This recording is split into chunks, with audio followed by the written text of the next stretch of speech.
Good afternoon and welcome to The Rundown. I am your host, Captivating Christian, and here are some of your top stories for today, the 4th of January. In a bombshell call, Trump demanded Georgia officials to find votes to tilt the election. And in other U.S. news, California reports more than 45,000 new coronavirus cases as the surge continues well into the new year.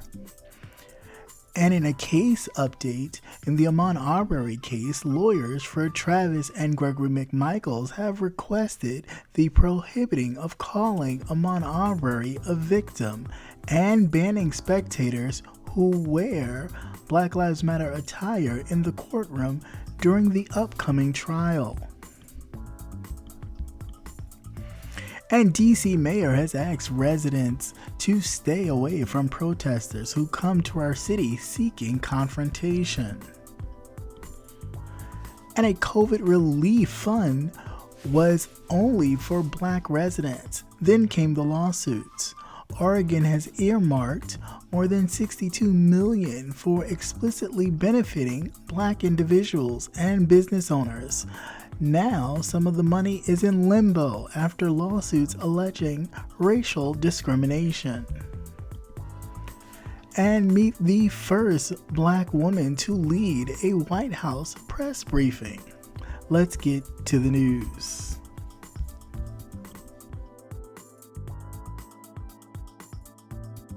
President Donald Trump has pushed Georgia Secretary of State Brad Raffensperger to find votes to overturn the election results after his loss to President-elect Joe Biden, according to an audio recording of a phone conversation obtained by CNN and first reported by the Washington Post. In excerpts of the stunning one-hour phone call on Saturday, Trump's lambasted his fellow Republicans for refusing to falsely say that he won the election in Georgia and repeatedly taunted baseless claims of election fraud. Let's take a listen. We have won this election in Georgia based on all of this. And there's nothing wrong with saying that, Brad. You know, I mean, having a correct, the people of Georgia are angry. And these numbers are going to be repeated on Monday night, along with others that we're going to have by that time, which are much more substantial even. And the people of Georgia are angry. The people of the country are angry. And there's nothing wrong with saying that, that you've recalculated. Well, Mr. President, the challenge that you have is the data you have is wrong. You big dummy. Now, do you think it's possible that they shredded ballots in Fulton County? Because that's what the rumor is. And also that Dominion took out machines. That Dominion is really moving fast to get rid of their machinery. Do you know anything about that? What an idiot. Oh, what a loser. Good. More for me and you. Because that's illegal. This is Ryan, Germany. No, Dominion has not moved any machinery out of Fulton County. We're having. Well, but have they moved? Have they moved the inner parts of the machines and replaced them with other parts? No. You sure, Ryan? I'm sure. You big dummy. You should want to have an accurate election. And you're a Republican. We believe that we do have an accurate election. No, you don't. No, you don't. You don't have. Not even close.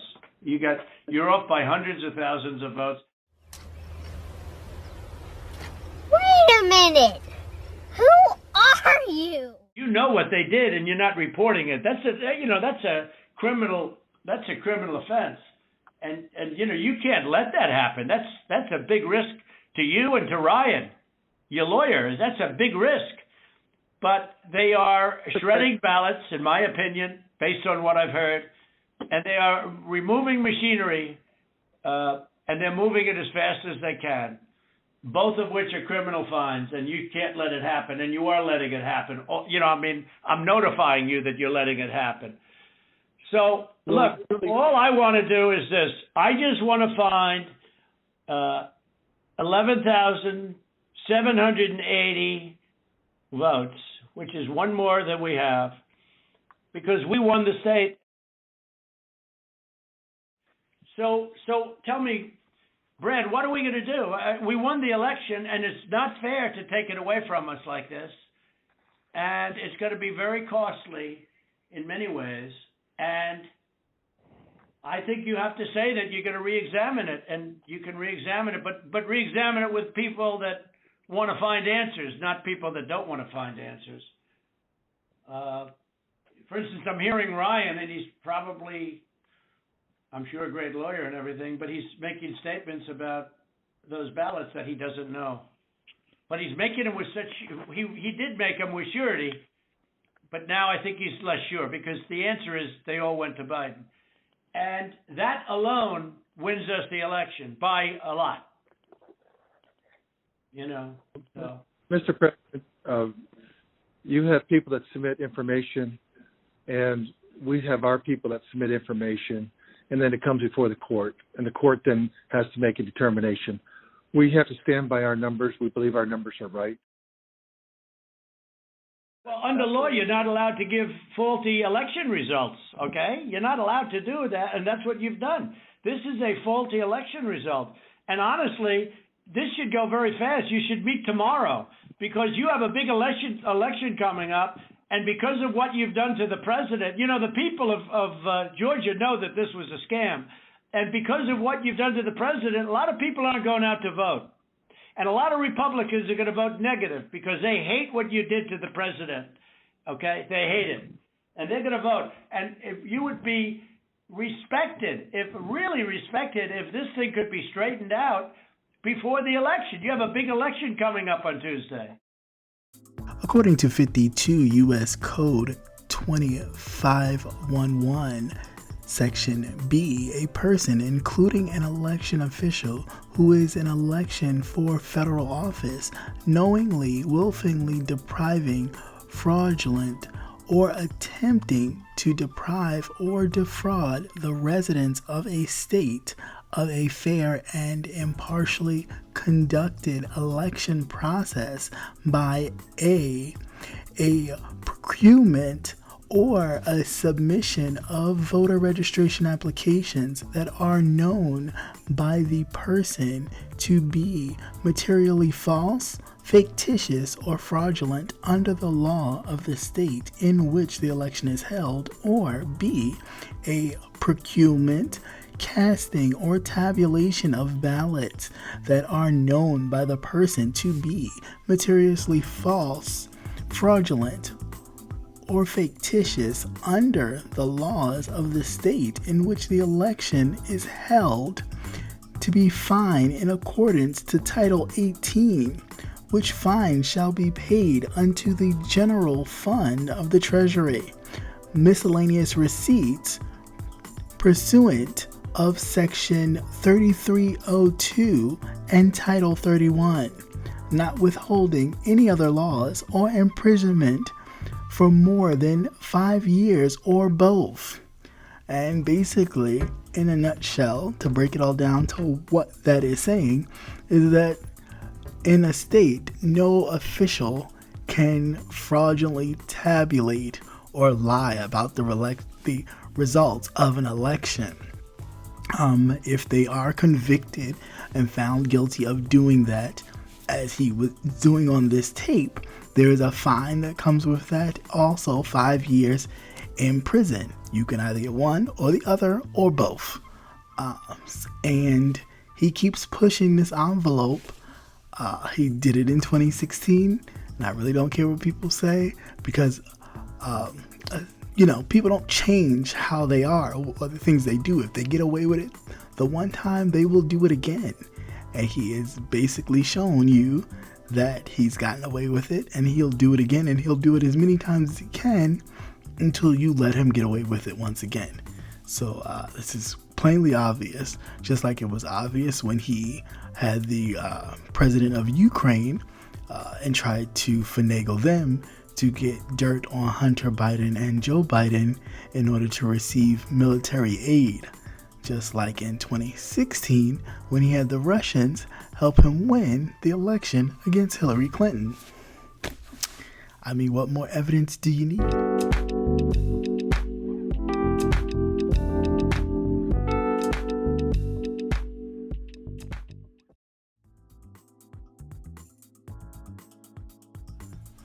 Around the United States, hospitals are racing to keep up with the surge of COVID-19 patients at the numbers they have not seen at any other time in the pandemic.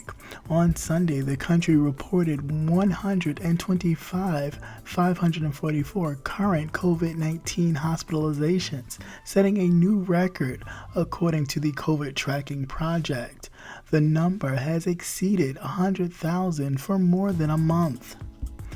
California's emergency rooms say that the hospitals are treating an unprecedented number of coronavirus patients, including some healthcare workers. The federal government has said they plan to vaccinate 20 million people by the end of 2020, but the results are far from falling short.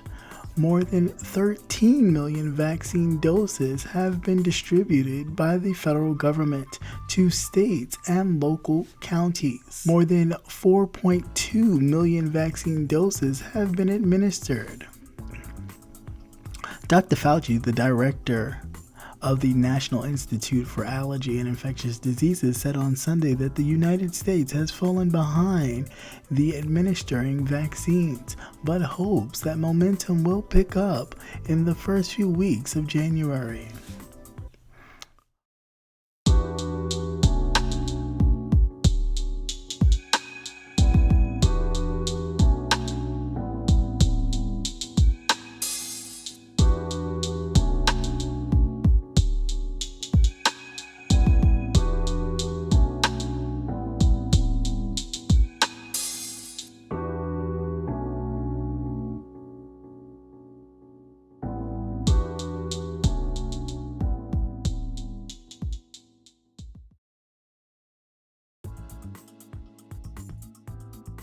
And in a case update, the defense team for the two white men charged in the fatal shooting of 25-year-old Ahmaud Arbery, Travis and Gregory McMichael, have filed multiple motions last month asking for the word victim not to be used and not to allow spectators to wear Black Lives Matter related attire during the trial. The McMichaels, whose attorney had also asked that their jail calls not be utilized as evidence during this trial, were arrested and charged with felony murder and aggravated assault in the May shooting of Ahmaud Arbery, who was an unarmed black man, and while he was out running in his Georgia neighborhood on February 23rd, the duo said they mistook Arbery for being involved in neighborhood break-ins.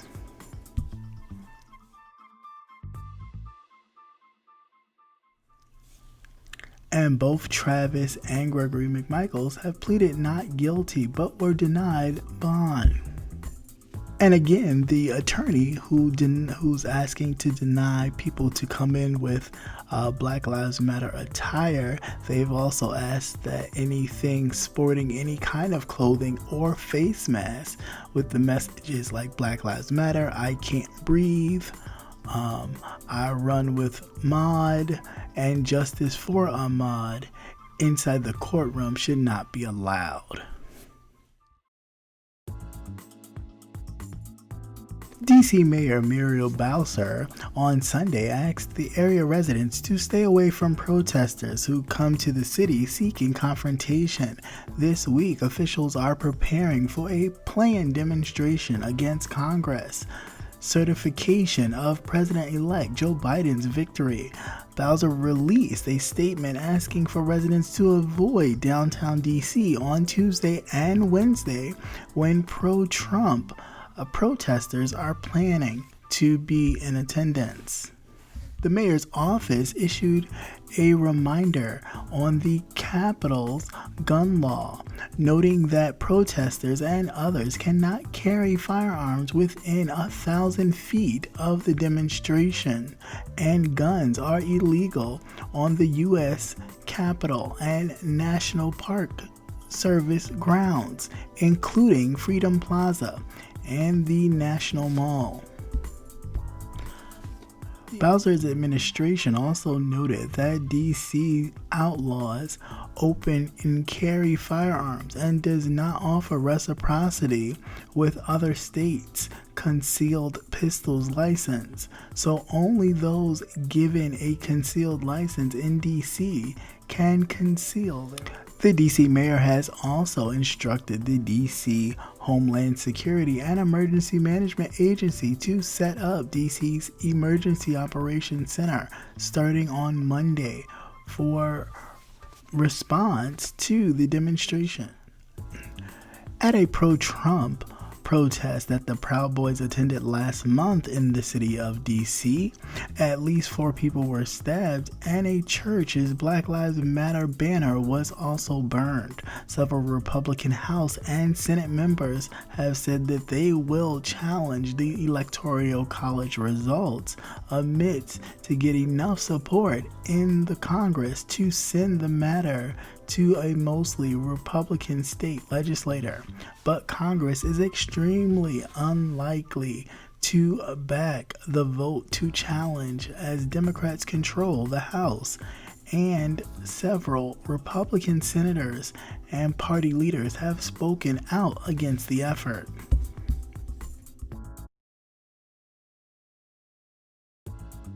Oregon's history of racism precedes its statehood. As a territory in 1844, it passed a law banning African Americans from settling there. The state's black population had ballooned in the 1940s as Southerners migrated west for jobs in the wartime industry. Like in many other parts of the country, the new black settlers in Oregon were restricted to certain areas. In the 1990s and 80% of the state's black population was confined to 2 zip codes in northeast Portland. Banks and other investors largely avoided doing business with those communities. Residents were also displaced when parts of these neighborhoods were raided at different times to build highways or sports arenas and hospitals.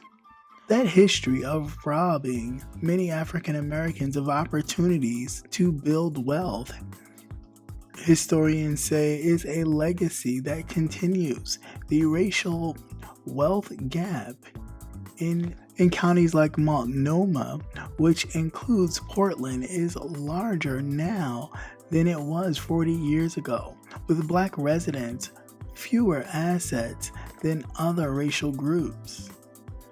The black civic leaders in Oregon heard the alarm bells early in the pandemic. Data from around the country suggested that the coronavirus was disproportionately killing black people. Locally, black business owners had begun fretting about their livelihoods as the stay-at-home order and various other measures were put into place. Many did not even have valuable houses that they could tap for capital, and requests the government's assistance had gone nowhere. The civic leaders proposed a bold but novel solution that the state's lawmakers approved in July. The state would earmark $62 million of its $1.4 billion in federal coronavirus relief money to provide grants for black residents, business owners, and community organizations enduring pandemic-related hardships. However, this has been blocked and stopped by many other people of color and other white people who are saying that it's racist. that that black residents and black businesses get this amount of money to go towards their thing. So this would hold up this $62 million of the $1.4 billion that was given to the state for federal COVID-19 relief money.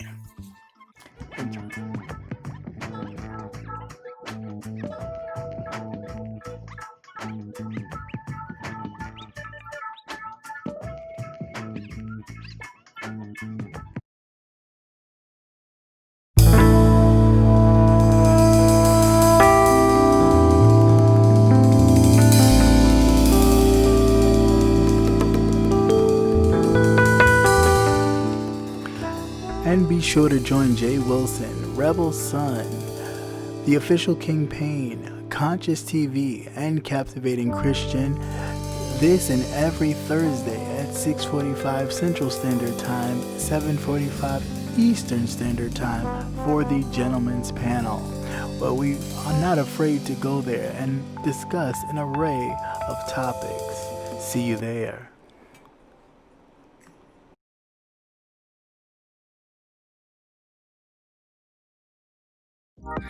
Hey, this is Captivating Christian here to remind you to tune in to Politics and Wellness every Tuesday night at 8 p.m. Politics and Wellness every Tuesday night at 8 p.m.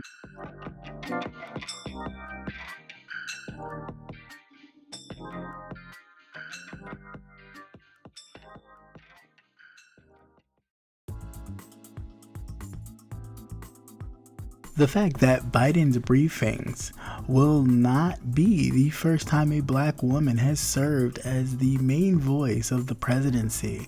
That moment came in 1991 when Judy Smith stepped behind the podium as Deputy Press Secretary for then President George H.W. Bush. After her time in the White House, Smith became one of the country's foremost crisis communication specialists, and her work inspired the hit television show Scandal.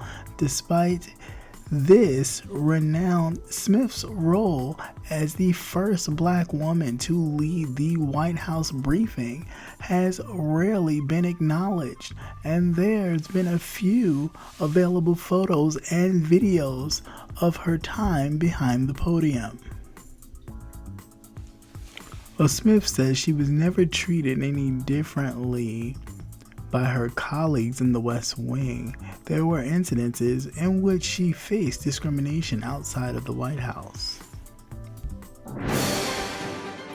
And once again, thank you for watching CCN Midday News. Hope you enjoyed. Please like, share, and subscribe. Also hit that notification button so you will never miss another news update. Have a great day. Peace.